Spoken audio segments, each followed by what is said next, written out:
Sud Radio refait sa déco avec Maison Créative. Sandrine Debrune. Bonjour Sandrine. Bonjour Jean-Marie. Directrice de la rédaction de Maison Créative, qu'on peut retrouver d'ailleurs Maison Créative dans vos kiosques en ce moment, évidemment. Aujourd'hui, vous nous parlez de jeux et de design. C'est la thématique de ce matin, c'est-à-dire ? Ouais, faites vos jeux version design. Alors, on commence par un petit coup d'œil dans le rétroviseur, mais juste celui d'hier. C'était le dernier jour des Designers Day, donc qui avait lieu du 29 mai au 1er juin. Un peu avant les fameux Jeux Olympiques dont on va évidemment beaucoup parler. C'est un événement placé sous le signe de la générosité, du partage, à travers 15 expositions, en partenariat avec l'école des arts décoratifs. Alors on parlait jeux d'expression, jeux de matière, jeux de forme, jeux de style, jeux de lumière, jeux d'esprit, même pour certains objets en fait. Alors ces jeux, ils ressemblent à quoi ? Alors, si je vous dis un grand damier sur lequel des dames. Un grand damier, les dames ? Non, pas du tout. Ce sont des dessertes et des petits bouts de canapé en fait qui vont se muer comme des pions. On va vraiment jouer le côté design dans cet univers. Une installation qui va être un petit peu ludique justement pour recouvrir les classiques de la maison Roche-Beaubois, qui va exposer ses versions un petit peu ludiques de la création et qui permet d'associer justement toutes ces formes, ces palettes de couleurs et différents matériaux. Chez Silvera, on va être sur une esthétique un peu plus léchée, un papier peint pixelisé en color block. L'idée en fait, c'était pour la marque Théienne de présenter un nouveau canapé inspiré par les arcades et dessiné par la fameuse Patricia Urquiola. Alors l'assise, elle va être projetée dans le métaverse en fait du jeu de Minecraft. On fait tomber un peu les frontières entre le gaming et le design. C'est assez mignon, c'est assez coloré. Voilà, on est vraiment dans cet esprit très très jeu. Et puis chez Cartel, cette année, c'était le pouvoir des fleurs. Alors c'était leur grande signature. Rappelez-vous, à Milan, ils avaient déjà fait une collaboration avec Liberty.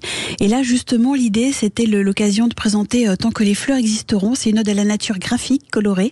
L'idée, c'était de penser un accord olfactif aussi en même temps. On jouait sur les sens. On jouait vraiment comme dans un petit labyrinthe ou dans un grand jardin.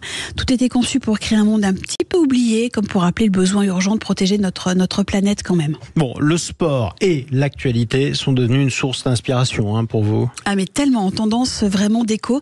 Tout le monde s'en inspire. Alors si je vous dis jeux 7 et match, vous l'aurez compris ce matin, je vous emmène sur la terre battue de Roland-Garros, malheureusement très inondée en ce moment. Oui. Alors il n'empêche que je vous parle de nappes blanches, d'assiettes à liseré argenté, le fameux mood qui est un œuf accueillant des fourchettes, des couteaux, des cuillères qui vont donner le ton un petit peu pour les fameux pique-niques dès que le soleil reviendra.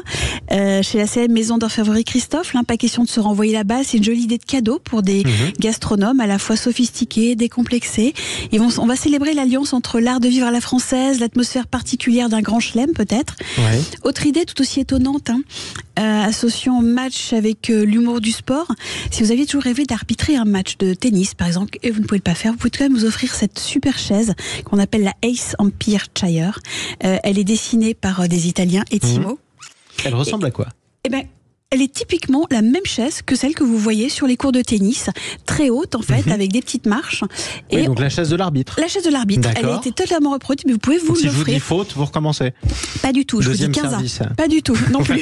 Ça marche toujours pas. Je dis j'ai gagné le match. Oui, c'est ça, c'est pas comme ça que ça marche, ma chère Sandrine. Je sais bien. Bon, en tout cas, on amène Roland-Garros à la maison. Ouais, alors on a aussi cette version plus court sur patte, si vous voulez, avec une structure à latte, des lignes arrondies, des pieds très élancés. Espérer des partenaires aussi de Roland-Garros. Ils ont lancé un petit salon en duo, plutôt relax, qui se veut graphique. On a des assises profondes, un dossier incliné, des fauteuils justement couleur un peu terre battue. L'intérêt là, c'est qu'on est à 300 € pour tout ça. On a 2 fauteuils, on a une petite table basse, c'est vraiment chouette. Et puis si en 2024, on l'a vu, les rayures à l'honneur sont toujours très présentes. On ose les aborder sans retenue. L'idée, c'est pas d'en abuser. On reste sur cette tendance avec un tapis peut-être outdoor. On a très envie de ça sur une version ventunique.com, donc très accessible. Un tapis en extérieur, donc. En extérieur, vert et blanc par exemple. Et puis un petit linge de lit pour une sensation de fraîcheur, de légèreté, un aspect très très doux au toucher, un coton peigné avec des longues fibres pour durer sincèrement.